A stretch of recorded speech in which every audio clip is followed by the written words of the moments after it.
respect yourself, and it doesn't matter what other people are saying or doing. If you know the truth in something and you want to defend it, then you defend your truth. Wait, so they refuse to show the recordings of the person who put your pictures on the gate. And that's that. I want to be able to have that liberty where I teach my children at home and at school in specific. No one should be interrupting what I'm teaching my child. My family values, my religion, my culture. One of the most important things for a woman is to be a mom and is to raise good, powerful, courageous children. And that's missing in today's society. I know teachers that have said as soon as they require or mandate me to teach certain subjects in my class to my 7-year-old second grade class, my 8-year-old third grade class, I will send in my resignation and leave.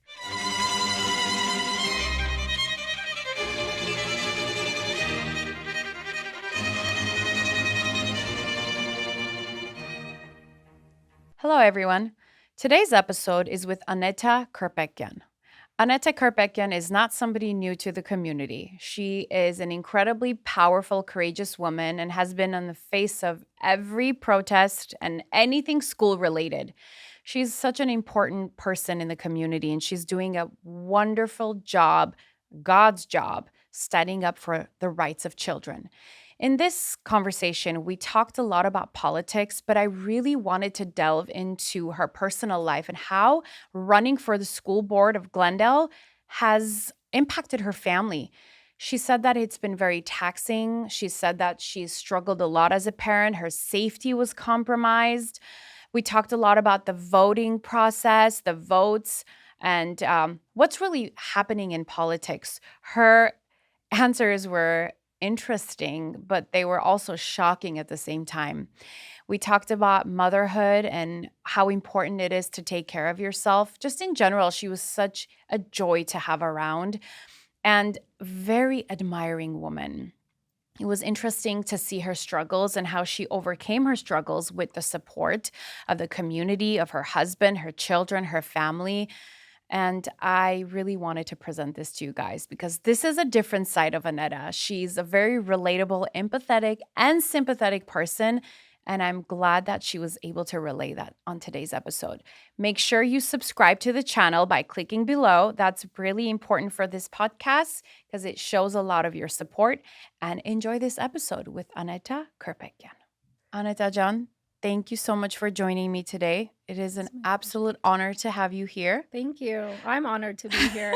Beautiful Of studio. course, thank you. I was actually rooting for you to come on. I was like thinking about it. I was like, should I message her? Would she come? Would she be available? I know you're a mom as well, Mhm. but I'm so happy that we made this work. Me So too. I'm so ready to have a good conversation with you today. I'm looking forward to it. It's such a relaxing setting. And Really? yeah, totally. I've been to different shows, different podcasts, live Armenian TV, news.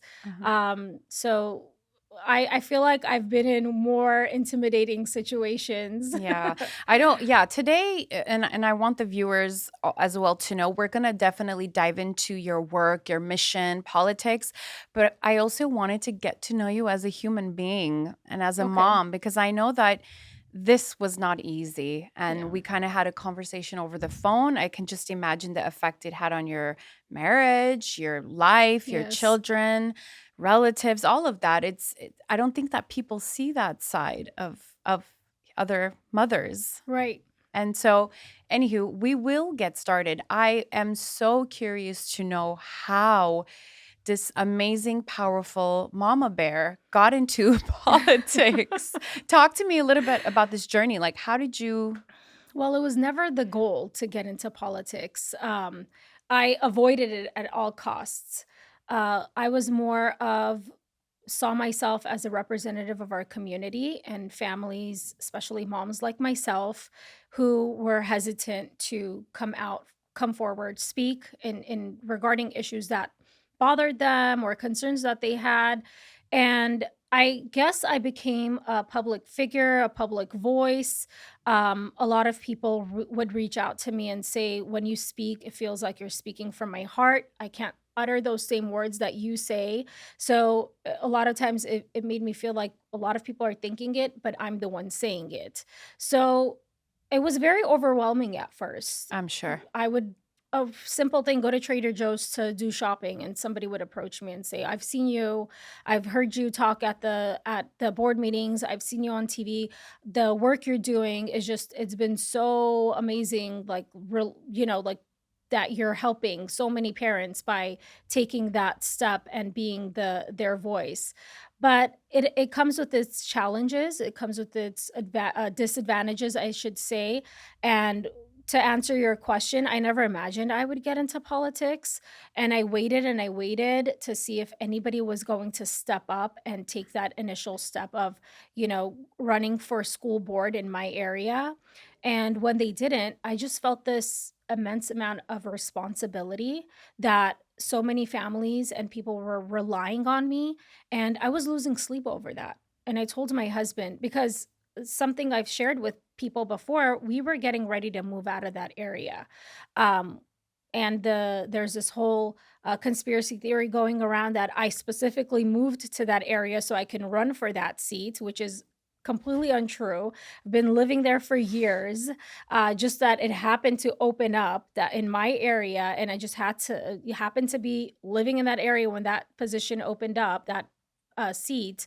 And instead of moving to another area, I was like, we've been living here for a couple of years.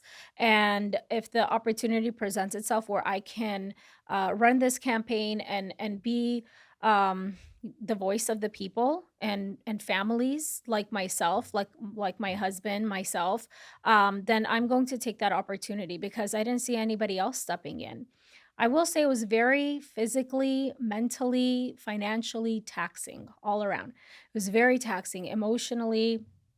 I never thought that I would it was very stressful. I'm a very hands-on mom. I'm very involved in my children's life. When my kids were born, I stopped working. I had to raise my kids. That was understanding. My husband and I both, we wanted that for our family where um I didn't chase after a specific like career. It was more about my kids. They were everything. He said, "I'll work double overtime, anything I have to do, but no one is going to give my children the love, guidance, nutrition than their own mom, and you can't put a price tag on that." So, it was very difficult to go into this campaign and enter this world that I've never been inside of and be exposed to politics in a different, because you can see it from the outside. Yes. When you step into it, it is such a different world that you're like, "What did I do? What Mm. did I step into?" Wow. And the responsibility, the positive aspects of it and the negative aspects of it, you're consumed and overwhelmed. And I realized so many people end up losing their way because that world will swallow you up. Is this when they say, they sold their soul to the Yes. devil? Is so Yes. that saying is actual and Yes. factual? Yeah, and there were certain steps I refused to take because I said that goes against my beliefs, that goes against what, I stand for. What are those steps? They wanted me to play the game as they mentioned it. They said, "Play the game, pretend you're okay with this, pretend you're okay with that. Be neutral on this. Don't be so direct about that because you want every vote you can get. And then once you're on that board, you can just, do whatever you You're please." kidding me. I swear I lost track of how many people told me, "You have to play the game. Your opponent is playing the game. You have to play the game and just pretend you're this or that. You're okay. You're neutral. And then when you get on that board, just like be who you want to be." Mhm. But again, not on surface level, behind the scenes, be who you want to be. And I said, "Well, I have to look my children in the eyes one day. Mm. I Your have to." community too, Yes. right? And I said, I can never do that because when you start lying to the public, when you start lying to people, when you look in the mirror, you have to start lying to yourself. And you have to be okay with the person you're seeing in the mirror. Yeah. And when all these people were telling me you have to do this, mind you, a lot of politicians were telling me to do that. And when I was talking to them, and then I would go home and I think about all the advice because I didn't discriminate. I met with Democrat politicians and I met with Republican politicians. I met with neutral, no party preference politicians. I wanted to get as many perspectives as I could of what I was entering into. And I feel like I took a little bit of each of from their experiences, from their advices, but majority, not the hardcore Republican politicians, but majority would tell me you have to play the game. And it just like was shocking to me. And that's one of the steps that I refuse to take because I feel like once you cross that line where you're going to display yourself as being okay with certain things or being somebody you're not, you're internally lying to yourself as well. And now you have to keep up with this facade. You have to keep up with this image that doesn't represent you. Mhm. And what's worse is just your own dignity, your own self worth becomes questionable to yourself. And when you have like myself, I have 2 little girls that look up to me and they're just my world. I have to be able to look them in the eyes and tell them, I did this or I did that or I was against this and I was for that. And I have to have my children respect me because some of these people that I've seen that lose their way, Mhm. my first question is, aren't you worried what your children are going to think about you when they're older and they can comprehend the decisions you've made, the impact you've played in the community and politics and anything that you've done? Don't you worry about that respect and how your children will view you? Because I want to be a good role model for my kids. I want them to be able to look up to mom and look up to dad and do we all want our parents wanted us to live better lives than they lived? Yes. We all want our kids to live even a better life than we did. So it's just maybe I'm rambling, but Not at that's all. just okay. I think it's so beautiful and it's so genuine, and I think I'm seeing the mom side. Yeah. And so what do you feel like this compromised the time you have with your children? Absolutely. Talk to us a little bit about that. It was when I say emotionally taxing, that was what was the hardest part. My husband sacrificed a lot of his time as well to very supportive. No way I would be able to run a campaign without his support. So that was just like a gift all on its own. Absolutely. And I had to, like I said, my kids were so used to me always. And there were days where I didn't have the time or energy to read them a bedtime story, to, sit down and take a longer way of explaining homework to my older one. And I felt like so much time was robbed that I robbed myself of for agreeing to go on a campaign that I did. My children and my husband sacrificed the most because they were used to mom just being there and doing everything from A to Z. Now it was okay, you can do it. Brush your teeth by yourself. Mama doesn't have to hold your hand with everything that you do. I feel like they had to kind of grow up a little faster than they should have to in these 7, 8 months that I was campaigning. And I was constantly talking to them. Like if I was like losing my patience or I'd have to check myself and say, you know what, this is new to them as well. Mom's never been this busy and stressed and workload this heavy in their life, because I quit my job to in order to be able to stay at home and simultaneously had jobs on the side or helped my husband. So my kids were not used to mom being that busy, mom working on the laptop all day and all night. There were days I was working 12 to 13 hours. So when my husband was taking my kids to school, they'd see me already on the laptop. I'd go pick them up, we'd do homework, and then I would go back on the laptop Mhm. until, taking breaks. Okay, kids, it's dinner time. Okay, kids, it's bath time. And then when they'd go to bed, it was back on the laptop working, on the campaign. Wow. And so it was not only a new world for me, but they would see it. And my older one, she's 8, and she would express herself saying, "Mama, I'm worried about you because you seem so busy and stressed out." And it was very difficult for them How do as you well. portray stress? Every mom's different. Like I think I my get moody. oh yeah. How do you portray I stress think in my your loud sighs and my, "Oh, I can't believe this," like the comments on the side, or just saying, hurry up, we're like running late," like that, kind of Yes. like Mhm. hypertension. And the kids, they're they're not immune to any of this. They grasp this better than some adults. I feel like kids can read their room better than some adults can. True. They're so in tune with your emotions and your feelings Yes. that I feel like they're like little therapists themselves, Yes. They're our therapists for Yes, sure. totally. My older one has, I guess you could say, checked me back into back into order so many times, and kind of reminded me that, "Mama, are you okay? You seem stressed out, or you seem like you're angry, or you're sad, or something." And I had to like get back with reality, and sit down and have a conversation with her and explain the whole process.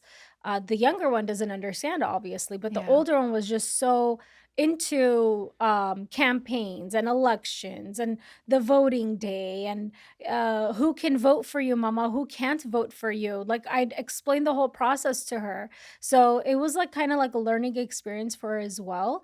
But going back to your question in regards to stress, I think that when I would express myself in those ways, whether it's the loud sighs or the commentary on the side, then they mimic it, they The start to mirror mimic. neurons, yeah, they do. Yes. They Yeah, pick up, learned behavior.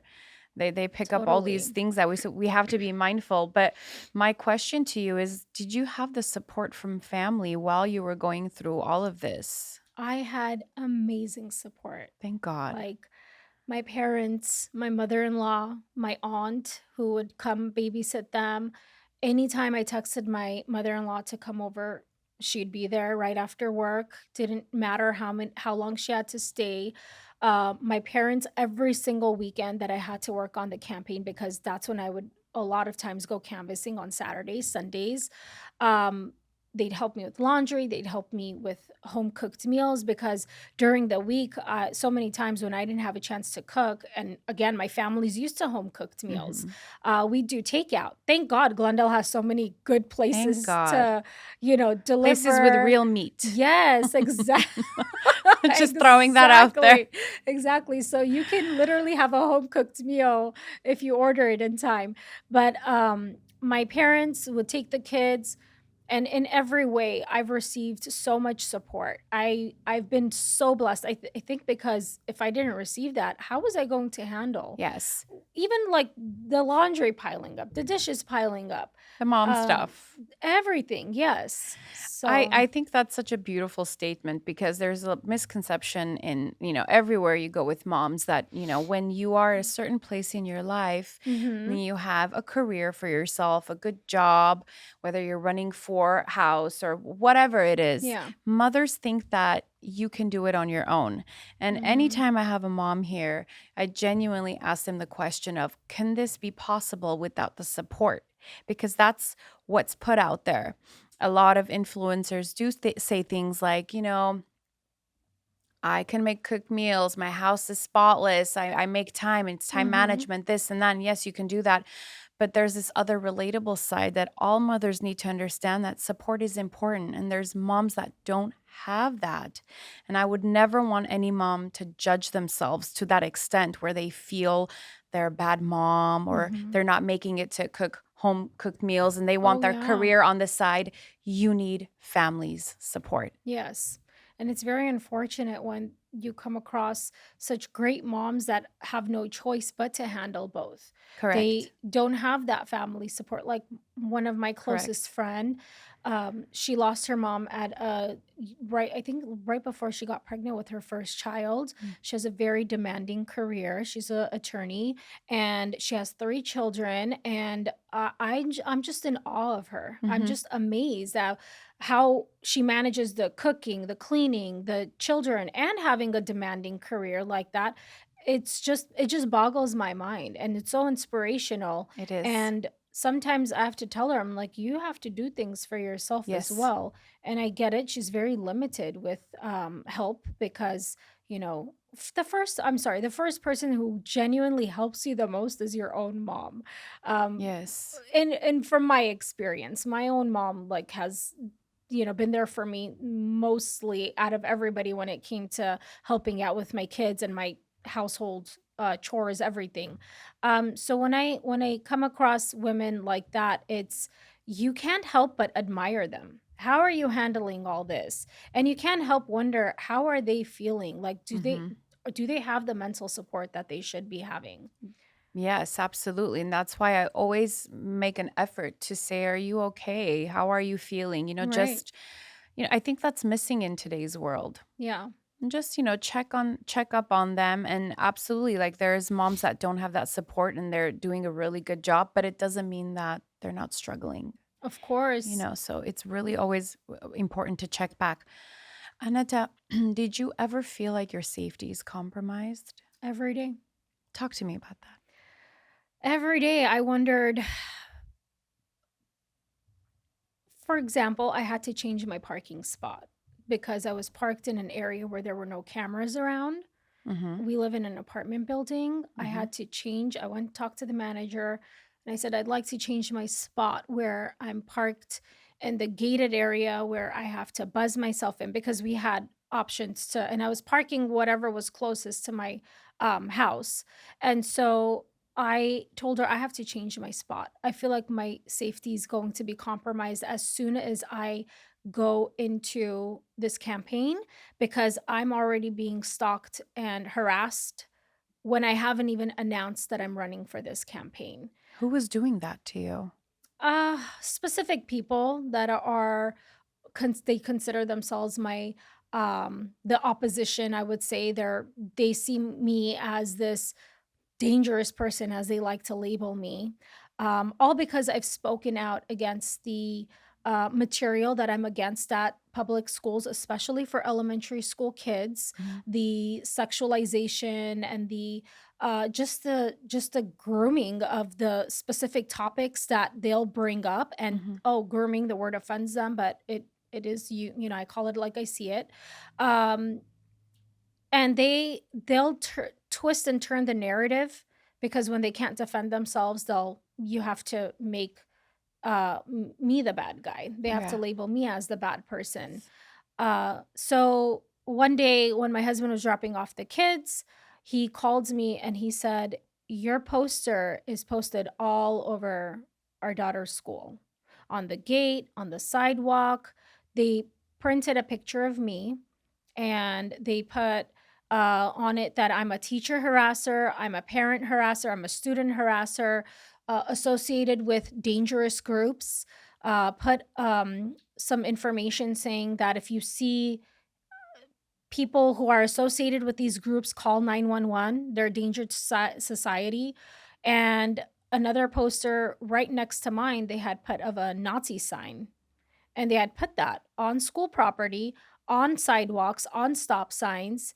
And what was scary was they picked the exact lane we use to drop off our kids. Our school has two carpool lanes. There's one on one block and one on the other end of the block. It's one of the largest elementary schools.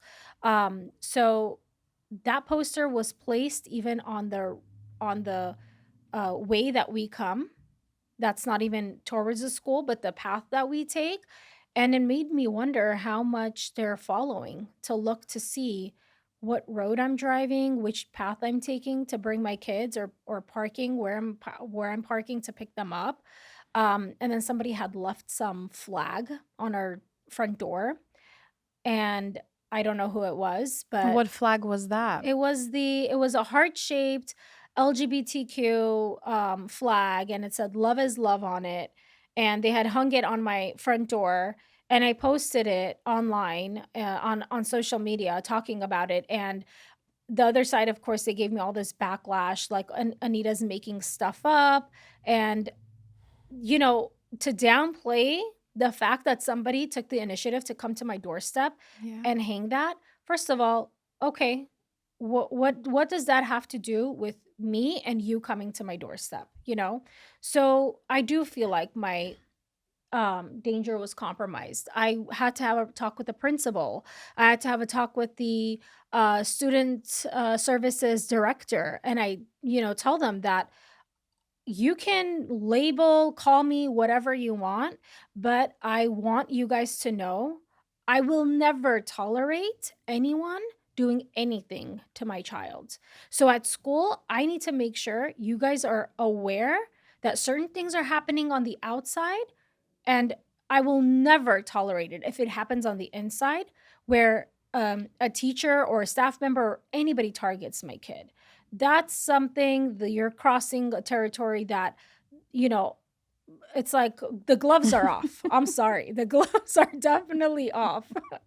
So, and I had to have this talk where I had to tell them that there was a specific teacher who had shown interest in my child, where What she teacher was was that? some teacher that she's never had, but she just From had the some school. from my daughter's school. An actual employee of, oh Yes, my where goodness. she had not only talked about me in the teacher break room, and how I'm this dangerous person. I To shouldn't. your child. No, no, no. She had talked to other people about Other me, people. but Okay. then a couple of people told me that she had went around like asking which one my child was, to see which one my child is, just out of curiosity to know which one belongs to her, you know? What are you going to do with that information? Why do you need to know who my child is and, associate yourself? You're not her teacher. You're nobody in her world. You're just a staff member at that school. So it just didn't settle well with me. And I did bring that up, and Hmm. I told him about that. And I said, I just want you guys to be aware that I will not tolerate my child being isolated or called out or in any way having certain eyes on her or make her uncomfortable.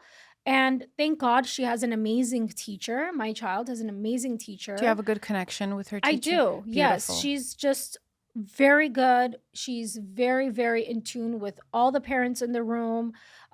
She's very well educator. What bothers me is educators like her don't get enough, um, I guess, acknowledgement Hmm. and respect, in a sense where I know last year, because she ended up having the same teacher 2 years in a row.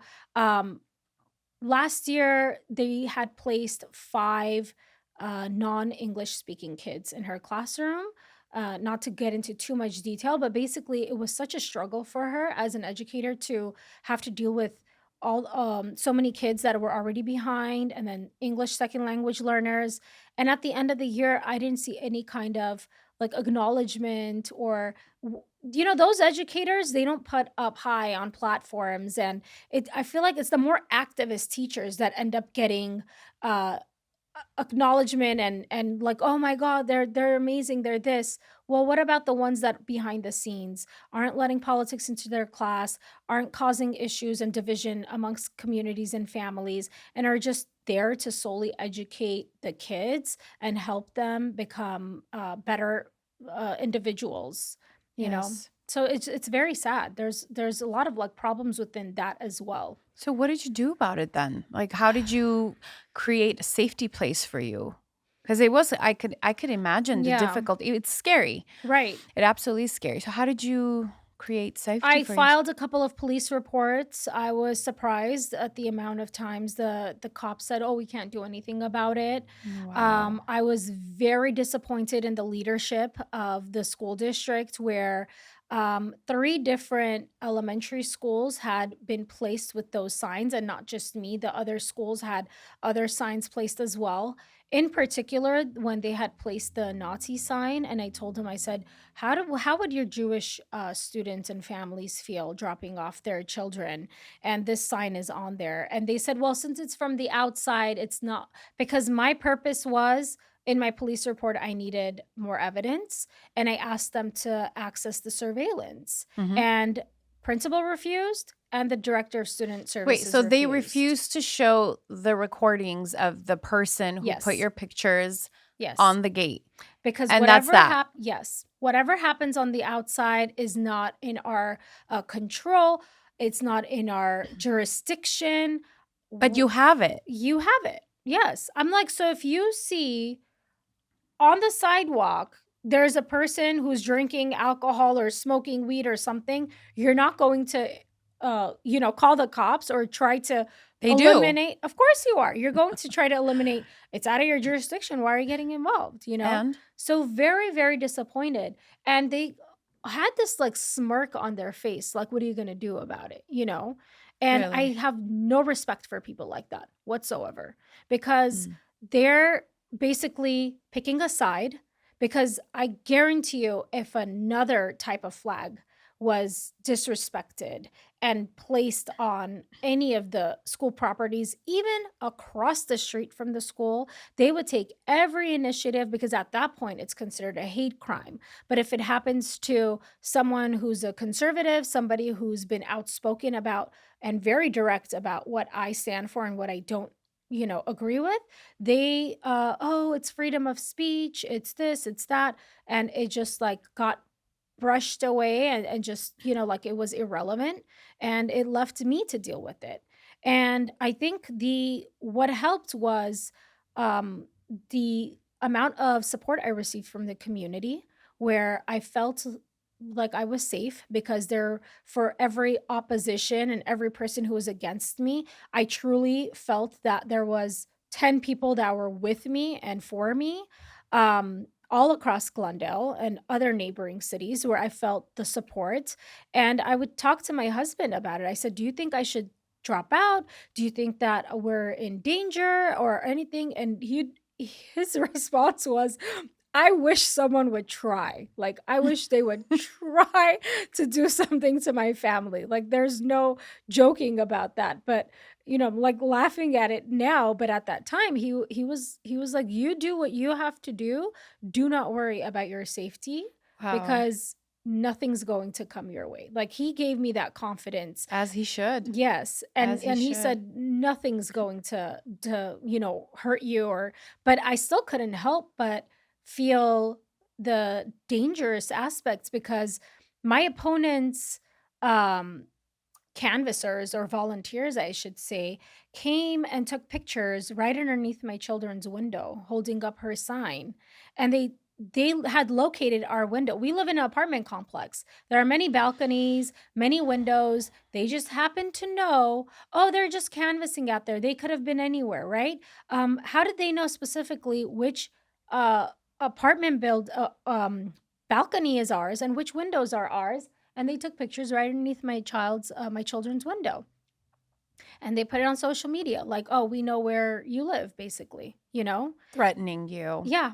And the emails I received and the messages on Instagram and the just the nonstop harassment, it wasn't not only daily, it was hourly. And I just kept my cool. I concentrated on my family, on my kids, on my campaign. I stayed in line and I tried not to let the outside voices and the outside disruptors affect me. And every day I grew a thicker skin because in the beginning it was hard because they came at me before I even announced I'm running for a political seat. I was just gonna ask when you talked about the thicker skin, Mhm. do you consider yourself as a courageous person? I think I am because I've dealt with a lot. I really have, and I think that even though I didn't secure a seat, that they thought that I would go into hiding, but I have nothing to be afraid of, ashamed of, nothing whatsoever. Like my voice cannot be And silenced. what makes a person a powerful, courageous person? Um, in my experience, I think my mom was a big inspiration because no matter what challenges we faced in life, whether it was financial hardship, whether it's family drama and issues, whether it was just anything, and she just didn't let it bring her down. She is a very strong person, and I learned from her in that, and I would like to think that in some ways I probably surpassed her in that strength, because she just gave me all her strength and courage. And she said that no matter what, you if you believe in something, you stay in your lane, and you just have a clear face and clear reputation, and you just, you respect yourself, and it doesn't matter what other people are saying or doing. If you know the truth in something and you want to defend it, then you defend your truth.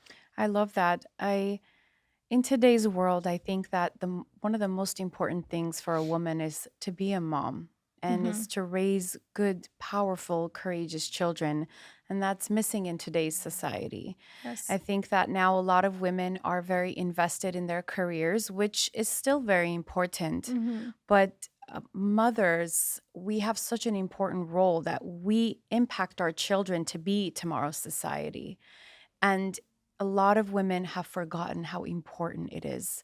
So Right. I'm really touched by that story of your mom and how she instilled that power in you. Yeah. And that's such an important philosophy for all women to have, is that instilling that courage. And I think it's critical thinking too. You're Right. very, very powerful. I've seen the way you speak. You're very you eloquently deliver Thank your you. message. Have you always been a critical thinker or a talker? It's funny, when I was in elementary school, I was very shy and I was very hesitant. Really? Yes. The And opposite. yeah, and I think is because I was struggling between because I was a year old when we came to America. I was born in Armenia. And when my parents came, we were still in a, where I didn't go to school right away. I was still at home. So we only spoke Armenian. And when I went to school, English was obviously a new language for me. And since I was struggling, I was very, very like hesitant to exercise my voice.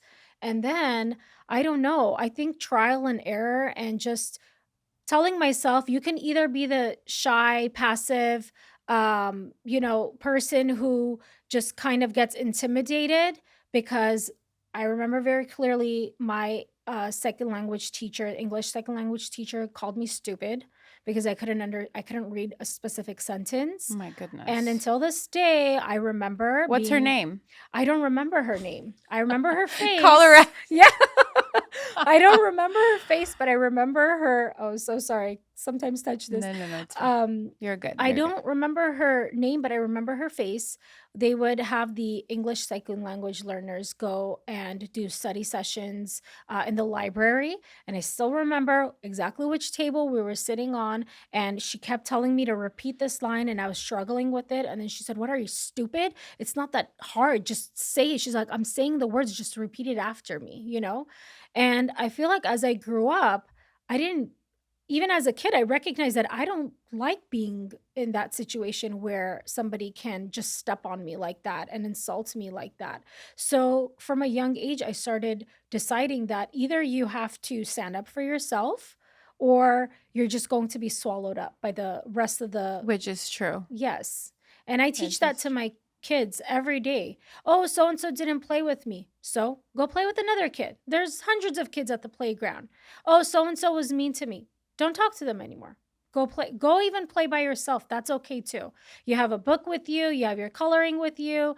That they don't have to feel like they constantly have to be attached to somebody in order to, feel like they're relatable, or like Yes. popular or whatever it is. But I think that the courage came. I was very observant of my surroundings from a young age, and from a young age I decided that I'm not going to be easily intimidated by mother-in-laws and aunts and people that just, that whole our, in our culture, Yes. it's that Of whole course. thing. Thank God my mother-in-law is Yes. wonderful and she's amazing, and I didn't have to deal with that. On the contrary, sometimes I'm like, this poor woman has to deal Deal with with. me. Are you a difficult person or a woman? Are you a difficult woman? And Do you have your difficult side? I guess you could say that. I'm very set in my ways in things that I like. Like, I like a tidy house. Mhm. I love to be on time. It pisses me off because my husband's like, we'll get 7 o'clock, we'll get there at 8. Oh my God, it drives me insane.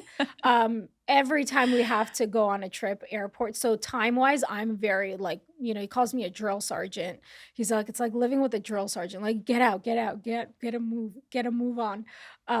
In that aspect, I am. Mhm. And I feel like maybe I was very stubborn growing up and in my teenage years. And when I first met my husband, I had very stubborn personality. So I will say it took quite an effort to learn how to compromise and grow. And compromising also came when my children were born because I completely flipped to be a different person. I feel like when I was living with mommy and daddy, bills are paid for, you have no issues in the world. I feel like I had more of a liberal, progressive mindset. And, because, when you're young, you seem to have Yes. like you take things for granted. You do. You do. And I think we were just talking about that. We Hmm. shared that how when when you're young, you don't really have an idea of the world yet and what's Hmm. right, what's wrong. So it's very normal for you to have this very liberal mentality. Right. I know that I did. Yeah. Now that I'm very conservative and I know, what values and morals, like I'm a mother of two, so I understand that conservative side. But Yes. when I was 20 something, I was just like, everybody deserves equality. I was all about equality, equality, Right. equality. And so it's normal to be.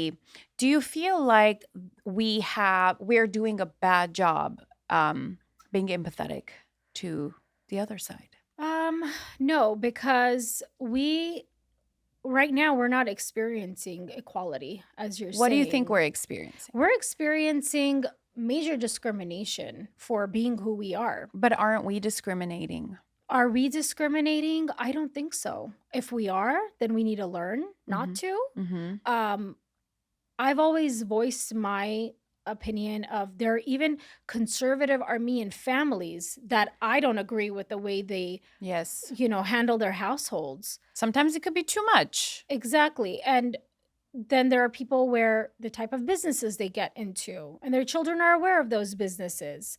Um, I just want to be able to have the liberty of teaching my children what I consider right and wrong, and they can grow up and decide because it's my house, my rules, right? That's how I grew up. Absolutely. My house, my rules. You don't do certain things if you're living under my roof, if you're still under my support. Um, and I think that's why a lot of kids might, end up moving out of the house earlier and then they're fine or they're not fine, depends on the child, I guess.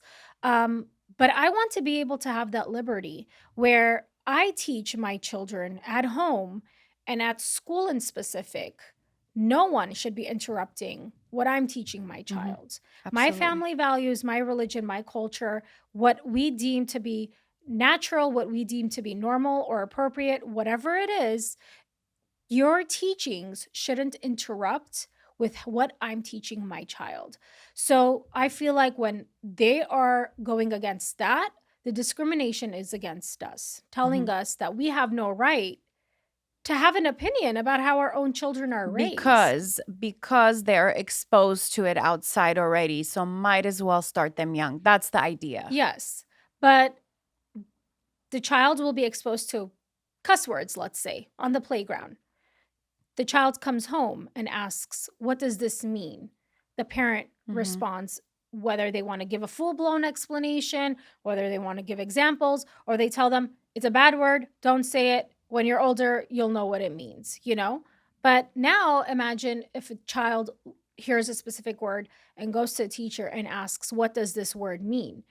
I think the proper thing, especially for elementary school kids, certain words, certain ideas should be left up to the parents to explain it. It's not concepts that, sure, they can hear anything. You can be watching a regular family show and some subjects may come up that, you weren't prepared to talk to your kids about that. But at least it's in your control. You're being able to be the one to, whether you choose to go further into detail or whether you tell your kids now's not the appropriate time. I feel like I adjust and I give my older one doses, like a dosage of what information I want to introduce her to. Which developmentally is appropriate for your Exactly. family, for your. Versus, Mhm. dump all this information on her. It's something so simple, yet it's so difficult to Yes. comprehend. I mean, what conservative parents like myself and Hmm. yourself are saying is, please, for Jesus Christ's sake, just leave it to me. Yeah. Let me decide what they're exposed to, because my child might not be developmentally ready to hear that. Yes. I want to understand, and we can kind of dissect the situation. What is the difficulty of understanding that and respecting a parent's wish and decision? I wish it Why didn't all of have. this? Honestly, I don't know why it has to be that difficult. I mean, is it? It's not. It's simple. Leave politics out the door. Don't, if I can't talk about God and religion and the Bible, and a teacher doesn't open the Bible and start reading verses, No, not or, anymore. you know, The God has or the been removed Quran, from or schools. if a teacher is a Buddhist, and teach them meditation, or I mean, they do that now. Then again, It's deep breathing. It's yeah, a little different. exactly. It's So deep breathing. scratch that. But more into the deeper Mhm. um things that verse, regarding religion, you don't see teachers doing that because it's No. not respectful to the child that doesn't follow that religion. And it's because you have such a diverse classroom. You can have, probably at our specific school, you can probably have more than half the class be Armenian Christian kids, and then you can have one kid Mhm. that is probably Jewish or Right. Muslim. Right. And obviously the teacher has to have a neutral um way of how she talks to the class, so she's not disrespectful for the child that doesn't have the same background as the majority of the classroom. So now we've taken that concept, and the minority, the less than 1% of the group, the population that identifies a certain way or belongs to a certain group, is being basically forced that this is the norm, or this is acceptable, or this is what we think that kids should learn, in particular, gender ideology. And it makes a lot of parents uncomfortable. But are they really trying to make this as a criteria? Some classes, yes, and some no. So what it is it's not a requirement. It's accepted in California law that they can talk about gender ideology, and it's completely up to From the, what grade? I think, any grade, Any grade. My goodness. TK, any grade. I mean, there's books on Yes, that yes. I've seen. It's up to the teachers, however they want to, how, if they want to talk about it or they don't. There are teachers that say absolutely not in my classroom. We have way more important subjects to talk about. We have way important work to do. Um, So what you're saying is, anytime a teacher could decide yes, to open up a absolutely. conversation about gender 100%. ideology or a certain community Yes.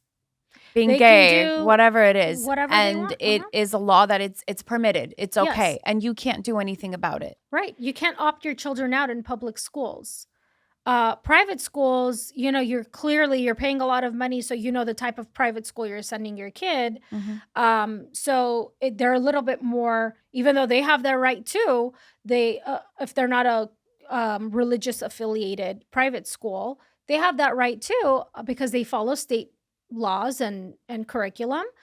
But public schools, if a teacher decides they're going to do a reading on a book about transgenderism, let's say, they can easily pick up that book, open it up, and read Without it. any forms being signed. Absolutely nothing. No parental consent. Some might give a notice to the teachers, and some will probably just be like, this is it. So then, It's across California, not Aneta, just. but this is the irony here, that either way, you are left with no choice but to go along with their agenda. They're teaching your kids. You're not going to know about it, and if Yeah. you do, So this is the way I'm thinking.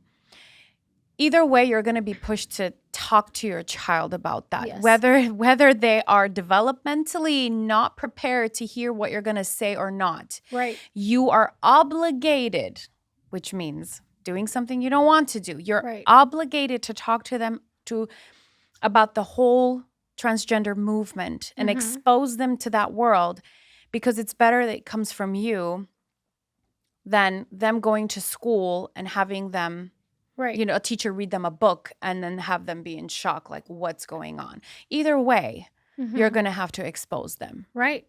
No, I agree because it's living in a society now where you're kind of just in that situation. And I personally haven't went into details about certain gender issues because my kids are very small. Even if I Yeah. tried to explain it to them, they wouldn't understand what I'm saying. Um, but to put people in a situation where it's a take it or leave it because of It state is. laws. There again, people think that this is a requirement. It is absolutely not a requirement.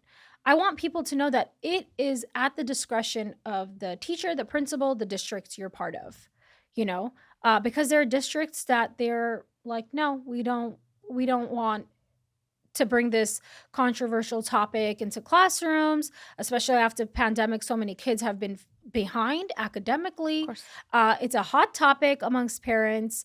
If you truly want it to be an equitable setting where everyone feels welcomed, you are literally making the majority uncomfortable and causing issues. What can we do about that? Honestly, Okay, we're fighting. yeah, We're going on, meetings. We're marching about right, it, protests. right. How is that going to stop your child's teacher from presenting that education to the class?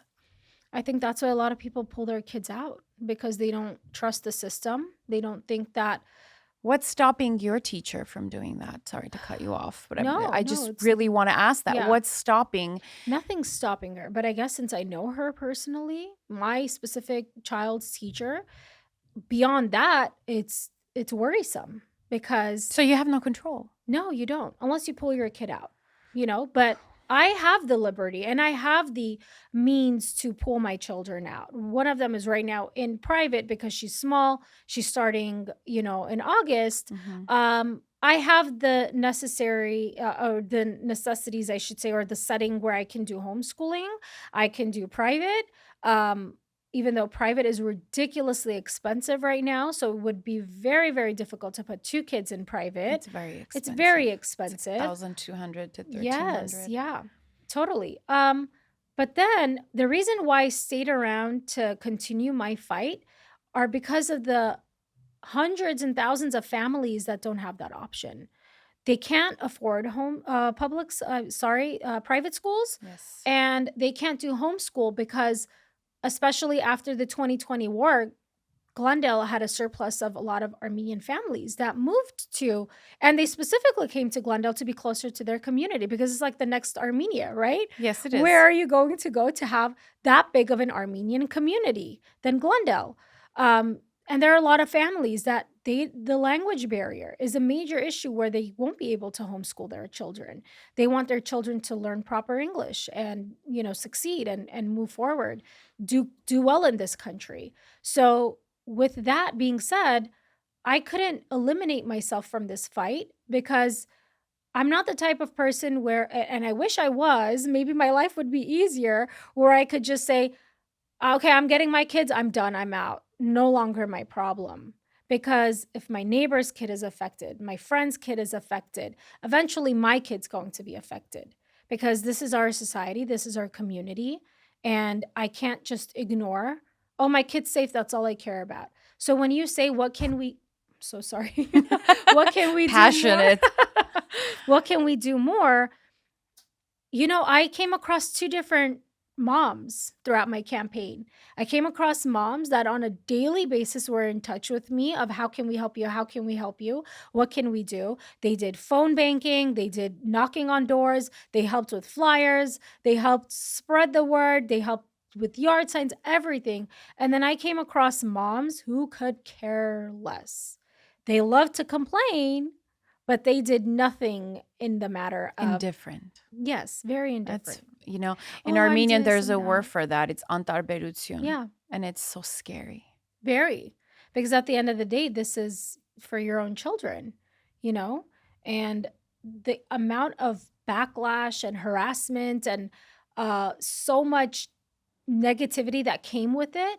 But the way I saw it is, I'm the shield protecting my children. I'm shielding them. All children. Yes, You're doing essentially, work yeah, for every single person yeah.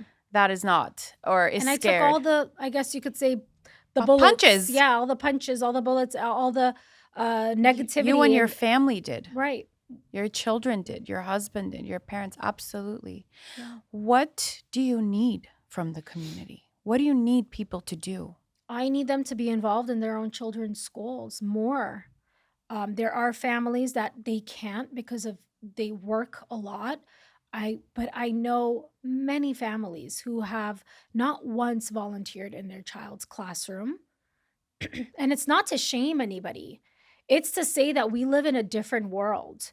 Before you could send your kids to school and feel safer, but especially after the pandemic, the more parental presence there are, Yes. the more kids feel confident, they learn better. They It's see you. yes, they see you, they feel safer. Yeah, and the teachers know that you're there. They know that you're mama bear. They know Right, that you're watching. The system. I think that it's not only for going and passing out donuts for Christ's sake. right, There's a bigger picture here that right, they need to see you there right, to know that there's a parent for this child. And right. this child is not just left and is not going to be easily manipulated. Correct. So, And the reason why I continued this was also for all the great educators that I personally ended up knowing who are with open arms, very welcoming of parents to volunteer. yes. They are waiting for that.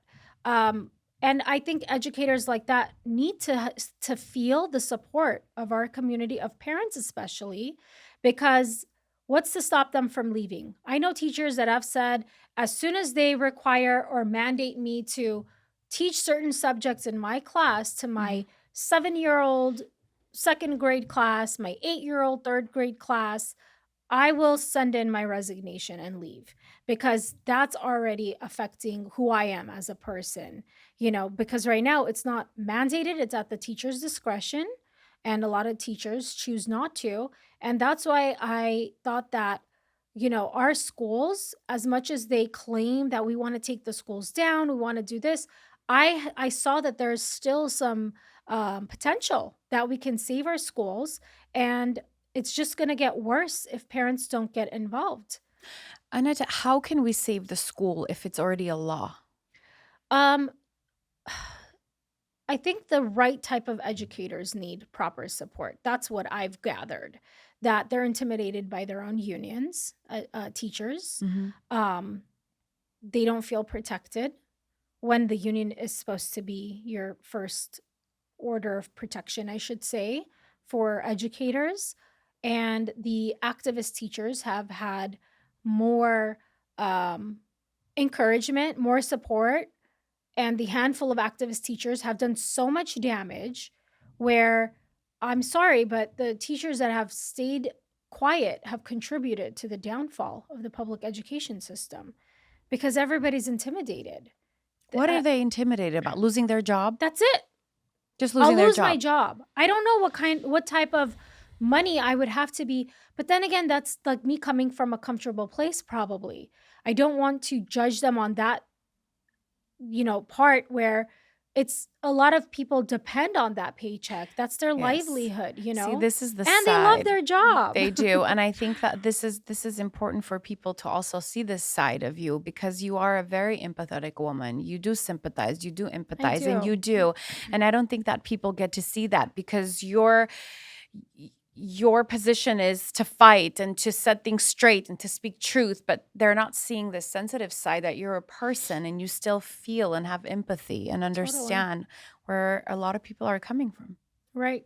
because I've talked to educators where they've said, they'll just make an example out of us. They'll get rid Yes. of us, they'll fire us, and then here I'll be with children and a household and a mortgage or a rent and no job, and they won't care because I was an example to keep the rest of them in order.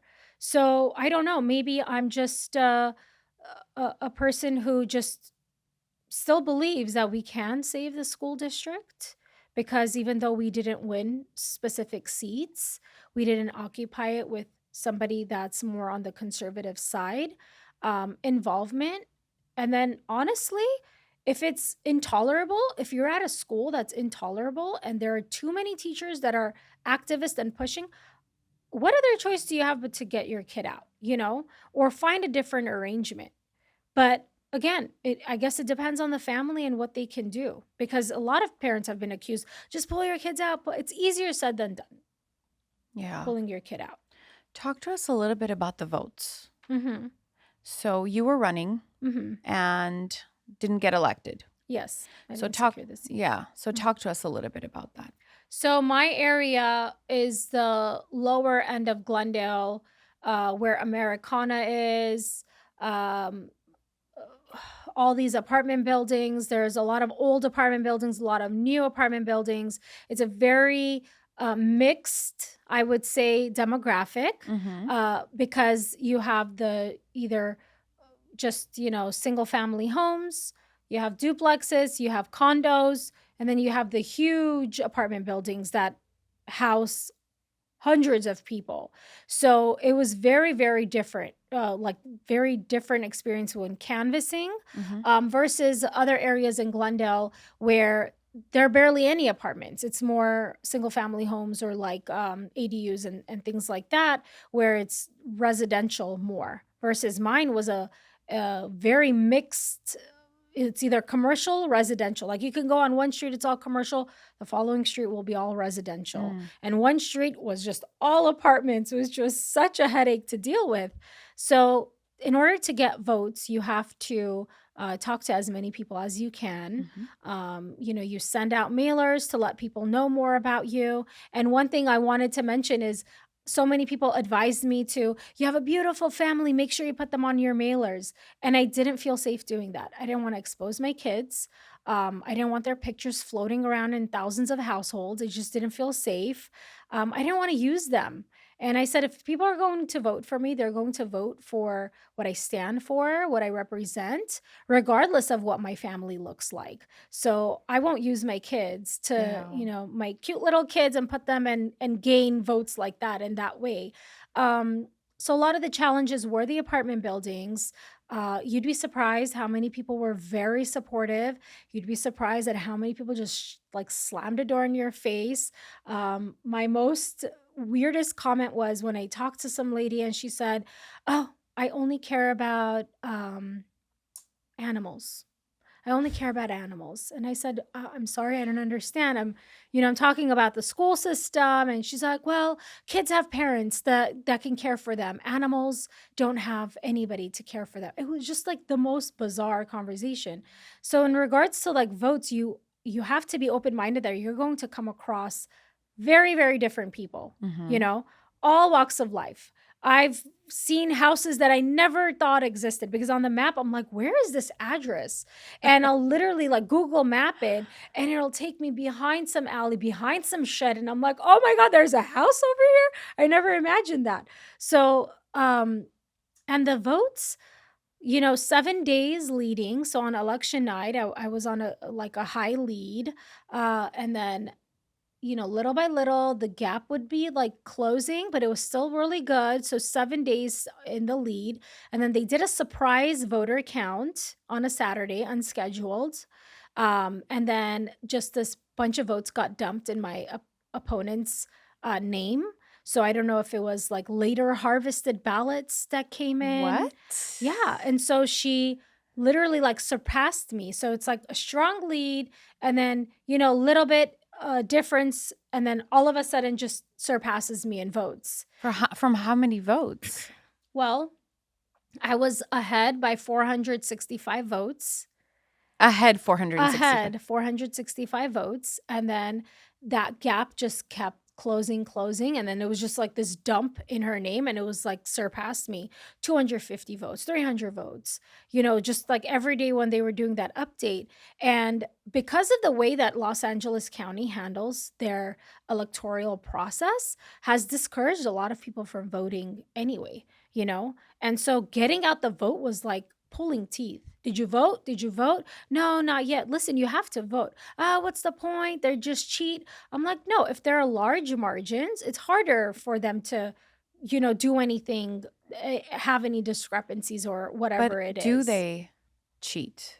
I don't know. Is there I, fraud going on in these? one of the things that made me very uncomfortable was a volunteer called me and said, I'm talking to a voter, and they told me they started talking about city council race, not school board, because some of my voters would get into conversation. I mean, my volunteers would get into conversations with the voters, and she said the lady's concerned because she accidentally selected more than she should. Like for city council, we only had 2 positions open, and she had selected 4 because she just liked all 4 of the candidates. And the my volunteer told her your vote's not going to count because they don't know who you're voting for. Oh, what should I do? So she said, I'm going to call LA County and find out the registrar office and find out if I can get you a new ballot or what we can do. They told her, oh, just tell her to cross out the names that she doesn't want. And she said, well, she's made a few mistakes. You will accept a ballot that has names crossed out. And my thing is, how easily any ballot can be open. It literally takes seconds, Yes. or you can cross it out and circle Yes. in. And oh, you're just you don't trust the system. Well, no, because of how easily it could be manipulated. You may have 5 wonderful, very intelligent and confident. You're confident that they're good poll workers. All it takes is one person It to does. mess with it. So, not saying that it's happening, but I myself, when I called the registrar office and I talked to whoever's in charge of ballots, I said, this makes me uncomfortable. And he's like, are you questioning the integrity of our ballot process? I said, well, yes, of course, because that that makes me uncomfortable. The fact that anybody can just pick up a pen, cross out her name, and bubble in another one. And I said, I don't know. I said, do you guys have cameras? Yeah, it's on a live feed. When you look at the live feed, you can't see anything. It's Mm. so far away, you could barely see what's on the table. And then I said, so are you guys checking to make sure that poll workers don't have pens? They're not allowed to have ink pens. I said, what does that Ink mean? pens. Yeah, they're not allowed to have ink pens. I said, so what kind of pens are they allowed to have? They're not allowed to have ink pens. And he repeated it like 3 times, which was just so weird of a statement to make. And I said, you know what? It's out of my jurisdiction. Like, I don't know what we can do about it. That part I have no experience in. They say recounts cost a lot of money because the margins were so small. I could have requested a recount, How but much it would it would cost? at minimum 50,000 minimum from what I've been told from previous politicians who've wanted to do recounts. They said it costs a lot of money, so you might have to fundraise just for that. And I thought, Jesus Christ, this is like going to Corrupt. drag on. Yeah, It's it felt, corrupt. It's very yes, corrupt. Again, it's not 100%, but you feel, you can see, you see the logic, you yeah, see, you hear people, you can, you listen. right. People talk, you listen. So definitely, I think that, well, are you going to run next time or this is it? I when in the beginning when I said I would never run for a seat, Mhm. and then I proved myself wrong. So Mhm. I don't want to say I will never run again. But right now, I am so exhausted. I cannot comprehend going through this and putting my family through this again. Maybe when my kids are older, and maybe when I've learned a little bit more in regards to you know. I guess I have to see how elections are going in the next couple of years because the voter engagement is very low. And when you have voter engagement at a low level like that, it's very difficult to convince people to vote because they've lost a lot of trust in the They system. have. Yes. And, the for example, the recall efforts for Newsom, or not Newsom, sorry, Gascon, because Mhm. you had even his own party against him, and then it just like, nope, done, didn't work. It just made people so discouraged. They're like, it doesn't even matter anymore. It's all corrupt. It's all decided. And I don't want to believe that. I still feel like we should vote and we Of should, course we should. yes. And I feel like we should still participate. I don't It's know. giving up. I don't think Yes, that it that's is an giving up. option. Definitely not an option. Right. What are you going to do for yourself and your family? Any plans for yourself after all Oh this? yeah. I did take a couple of weeks off of social media because the amount of messages I was getting, I bet. questions and people. I lost track of how many people I helped vote that weren't even in my district. They couldn't even vote for me, but that's how important I found the voting process because I wanted people to be involved. So for myself, I've neglected myself very much throughout this campaign. I feel like the whole self-care aspect. I've gained weight, I've lost sleep, I've kind of like fell out of touch with my mommy groups, my friends and family, my cousin groups. And so I feel like I have to do something for myself, for my family. One of the first things we did right after elections ended, we booked a trip and took the kids to Legoland. That's And we went to the beautiful. flower fields. It was beautiful, amazing. Highly recommend it. So just concentrate on my family, help my husband, hopefully. But right now, I feel like I need to take a mental break from anything that's going to be like heavy and, taxing. It's understandable. Yeah. You deserve that. And just a little bit of attention to myself, How are you going to do that? I think by going back to my daily walks. I used to take daily walks, whether it was a park or a botanical garden. I loved daily walks right before going to work or before starting my day. I do a quick like 30-minute walk I and love that. be in touch with nature. I love waterfalls. I specifically go places to see waterfalls.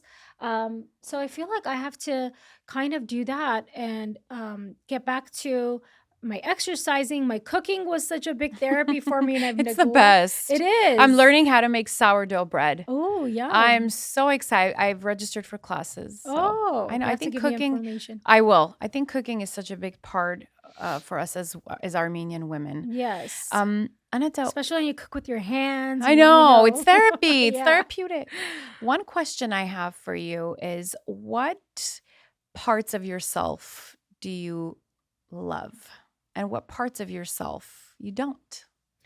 I would say my determination, my loyalty, um, my very strong personality of not giving up. Uh, I recognize that and I applaud myself for having that skill and that mindset.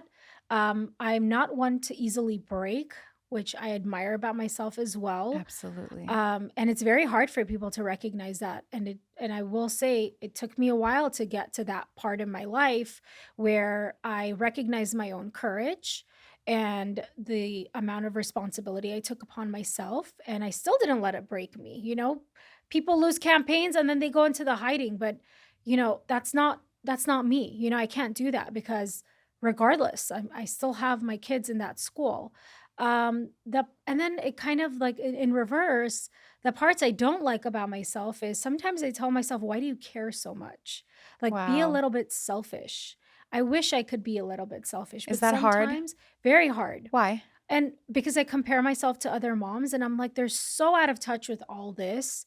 They're so like, caring about just their own, whatever happens within their four doors, completely disregarding whatever's happening outside. As long as they're good within their four doors, as long as their business is flourishing, as long as they're driving the nice cars they have, or, Yes. doing whatever it is that they want to do in their life.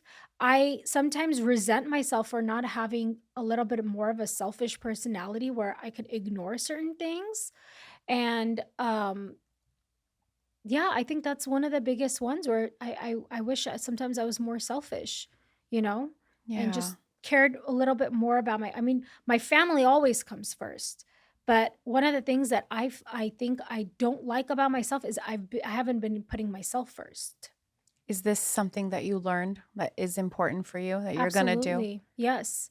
Because no matter what, I was, after being a stay at home mom, once the kids went back to school when they were older, had decided I'm going to pay attention to myself because all of a sudden as a new mom, you find out that even taking a shower or having a 5-minute coffee break is a luxury when it shouldn't be, right? It's like basic human need to shower. But it's luxury. Yes, it becomes like, It's wow, I luxury. got to shower today, like that was such a reward. Or I got to brush my hair, like Or get out of teeth. the house. Exactly. Yes. Get out of the house. And it's especially when you're a full-time stay-at-home mom and you get thrown into this, you can't eat, sleep, breathe, use the bathroom, nothing. 24 hours, a little person relying on you. When they went back to school, I started paying attention to my own health, my mental health, my physical health, which is, if you're physically not healthy, you're not going to be No. mentally healthy, No. you know? Absolutely. Your soul, your body, everything's connected. Yeah. And from this Absolutely. campaign, I did realize how much I neglected my own physical and mental health. And what did that do to you? And what It's advice do you give moms that do that? yeah. So tell us about that. Well, the what that did to me, other than the weight gain, No, we were talking about that. It's always that. It always yes, it's hits the weight first gain for thing, women. yes. And but again, it's like I saw it, I recognize it. Now I have to do something about it. Yes. Yes, Um, Aneta, you have to take care of yourself. Absolutely. My advice would be don't delay it because when you delay taking care of yourself, you end up in a position or in a situation, I should say, that you feel like there's no going back. Mm-hmm. It's too late. I'm already here. It's Mm-hmm. hard. It's Yes. so much harder because the further away you go from who you are, you look at all that path you have to go Wow. back to That's become. beautiful. Oh, thank you. I love that. Absolutely. And one thing I wanted to kind of add to that, that's a beautiful statement, how you said, don't delay it. Yes. Um, you have little ones watching you, and I'm in a stage right now where I work with women, and we talk a lot about being selfish and taking care of yourself and how important that is. And taking care of yourself, sometimes women think it's physical, right? They Yeah. think it's like getting your hair done, getting your Right. nails done, and it isn't about At all. beauty. Mhm. It's about your inside, your Mhm. inner world, and nurturing that. But we have little ones watching, and I think a lot of the times, when women grow up, they tend to have this idea, why is it hard for me to not take care of why is it hard for me to take care of myself? And I always think about this, like, did we see that from our own mothers? Oh, yes. Because they I agree. were stuck cleaning, Mhm. cooking. I mean, the Soviet times, I don't know what times you lived Yeah, in Armenia, but it's exactly. the times that I lived in Armenian where my mom didn't have a choice. She had to wash our clothes in cold water and go and, Bake their stay own in line, bread. break their own bread, or sometimes stay in line for hours to buy bread. And Right. we were home just watching our siblings. We were 5, taking care of a 2-year-old. Right. So we haven't really seen our mothers take care of themselves. And it's kind of hard to mimic that. And so right now we have this chance, we have this opportunity to be Yeah. that for our daughters, for our sons. So Right. we cannot delay that. We need to take care of ourselves so that our children see that, because there's a thing called mirror neurons. Monkey see, monkey do. Right. It's learned behavior. So if your daughters see you taking care of yourself, Right. nurturing yourself, not Mhm. just nails and hair, they're going to learn the importance of that. Absolutely. And when you mentioned in regards to mothers, my mom she was notorious for not taking care of herself in that, and I'm not talking about her hair and makeup, nails were always done. But the Yes. internal, The like internal. outside, very presentable, very like, I'm good. But internally, my sister and I were the only ones who saw how much she struggled and Correct. how much she suffered, you Correct. know, because we knew she wasn't taking care of herself as a Correct. It person. was you guys, It was right? all about us. Mhm. She sacrificed everything for us. And a healthy mom puts herself first. It's kind of Yes. like that in my PhD program. Hmm. The professor said, when you go on an airplane, when you sit on an airplane with your kids, and if something happens, the flight attendants, they usually model Right. behavior first, right? With safety, this, safety, that. Right. When the what is it called? The The airbag the or airbag the comes the down. mouth things, right? I Correct. Who forgot the you're name. supposed to put that on first? Yourself. Obviously yourself, because Yes. if you put that on your kids, by the time anything happens, you're gone. Right. So you put that on yourself so you can take care of your kids. You Right. feed yourself first so you can take care of your kids. It's not a bad thing. It's Yeah. wonderful to take care of yourself first. So yes, thank you for that. Don't Mhm. ever delay it. And Delay, I yes. love that statement. Aneta, it's such a wonderful honor to have you here. I could Thank literally you. go on and Yeah. on and on, talk for hours.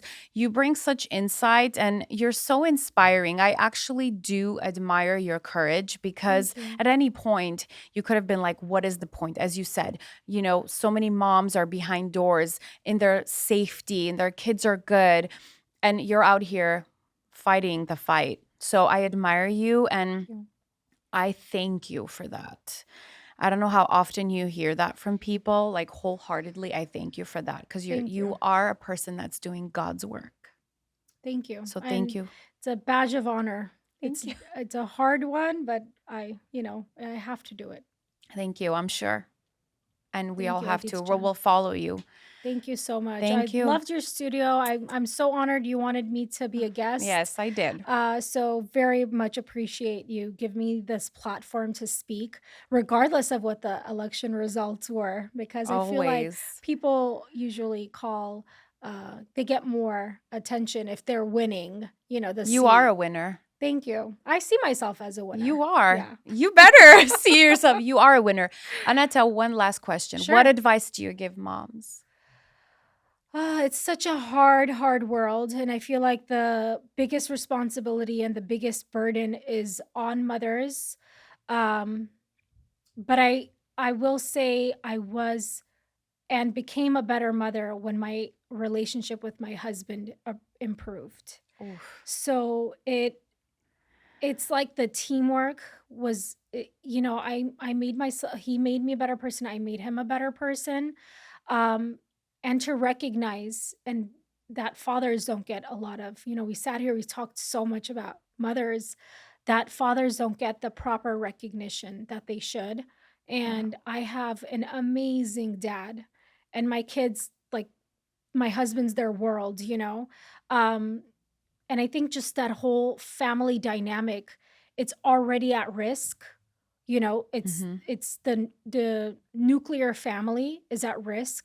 And if we aren't internally supporting the mom, the dad, our own husband, and our own spouses, then the outside world can, of course, break us, you Yes, it know. can. Dads are So important. very. The world So wouldn't be the world without dads. Absolutely. yes, and to moms, I just encourage you as much as you can. Don't be intimidated by outside forces, and majority of the moms I've met are very courageous as Yes, they well. are. Especially in our community, the moms are Yes. so Mama courageous. bears. Yes, and appreciate yourself. Take care of yourself. Mother's Day is almost coming up. And Yes, it we is. think that we have to spend Mother's Day with the kids, but at night, I think we should do like girls' night Yes. and take care and appreciate ourselves a little bit. So, and we are our worst critics as moms. Yes, So we give are. yourselves a break. You're good. Be gentle. Yes. Be Thank gentle you. with I yourself. love that. Thank you. Of course. Thank you.